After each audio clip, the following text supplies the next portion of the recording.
Paz e bem, meus irmãos e minhas irmãs. Estamos no primeiro domingo da Quaresma, dia 22 de fevereiro. Hoje o nosso evangelho é retirado do livro de Mateus, capítulo 4, versículos de 1 a 11. Naquele tempo, o Espírito conduziu Jesus até o deserto para ser tentado.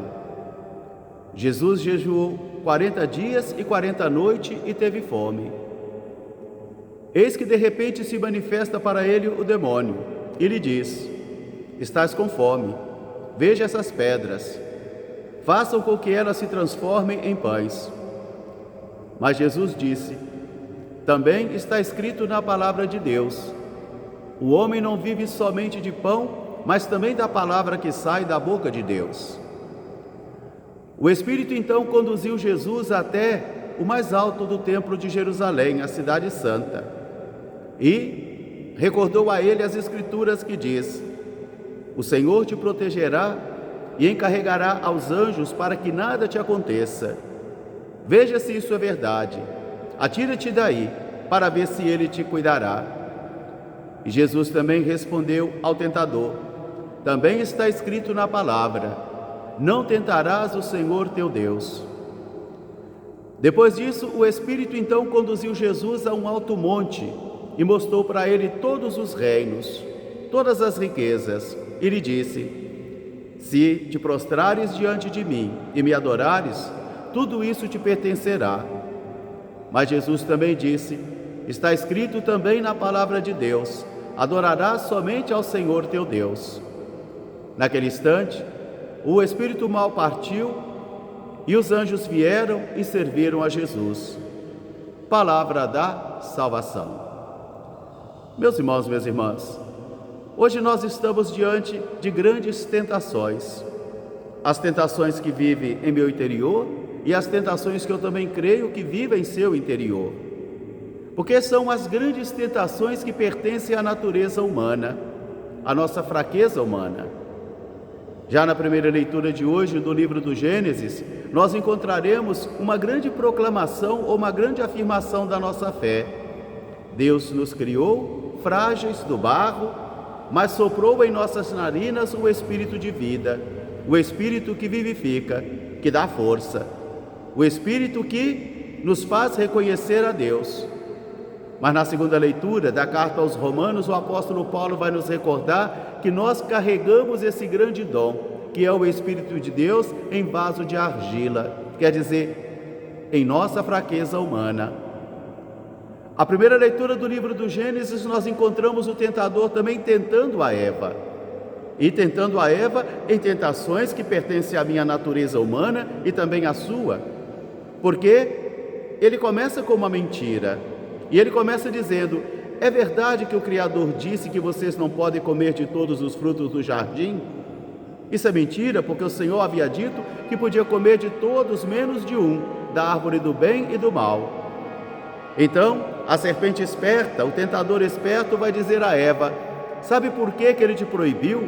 Porque o dia que vocês comerem, os seus olhos vão se abrir e vocês serão como deuses. Nesse momento, realmente, os olhos da curiosidade de Eva se abriram. O desejo desenfreado de poder e de querer ser Deus realmente também se abriu. E Eva comeu o fruto e deu também ao seu marido. E assim veio a desobediência. Assim entrou a morte no mundo, de acordo com a carta aos Romanos de hoje.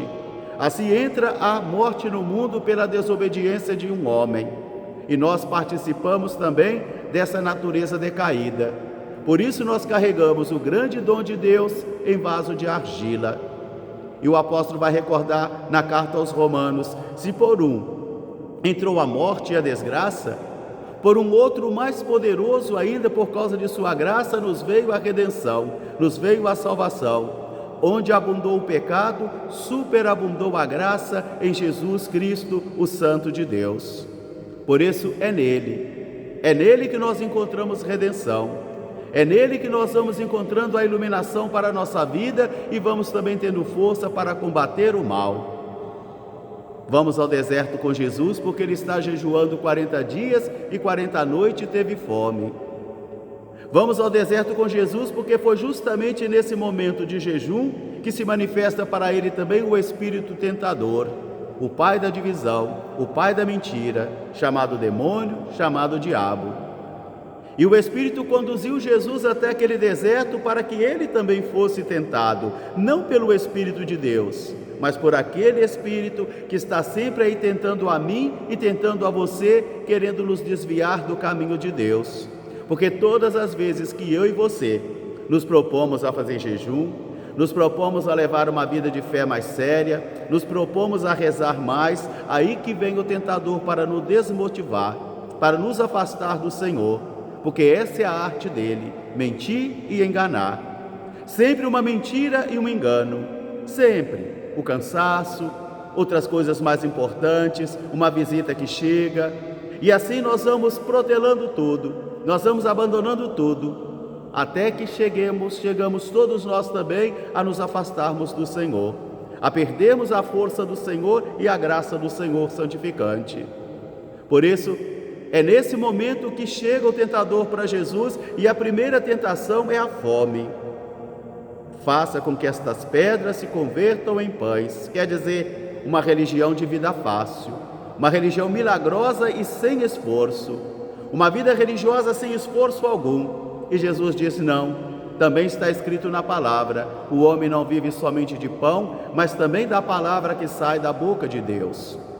Depois, o Espírito então vai conduzir Jesus à cidade santa, Jerusalém, ao mais alto do templo, e vai falar para ele as Escrituras, porque o diabo sabe a Escritura e tenta Jesus a partir da Escritura. Está escrito: o Senhor te protegerá, de modo que não arranharás nada. Vamos ver se é verdade?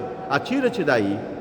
E Jesus vai dizer: recorda-te aqui agora de uma religião de espetáculo, de uma religião de espetáculo, de uma religião de homens e mulheres que se convertem midiáticos, de uma religião instrumentalizada. E Jesus vai dizer: mas também está escrito, não tentarás o Senhor teu Deus. Depois, o Espírito conduz Jesus a uma alta montanha e mostra para ele todos os reinos, todas as riquezas. Eu não sei se eu teria força para vencer aqui, eu não sei se você teria força para vencer aí. E é aqui que muitas das nossas igrejas caem. Pequenas igrejas, grandes negócios, onde, ao enriquecer os pastores e os sacerdotes, às vezes eles são capazes de vender a dignidade e de vender os valores mais profundos da alma, porque não conseguiram superar essa tentação de ver todos os reinos, todas as riquezas e adorar a Satanás. Porque ele diz: se te prostrares diante de mim e me adorares, tudo isso te pertencerá, tudo isso será seu.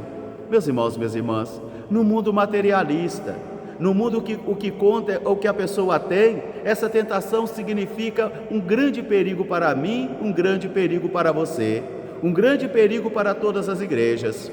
Mas Jesus venceu o tentador.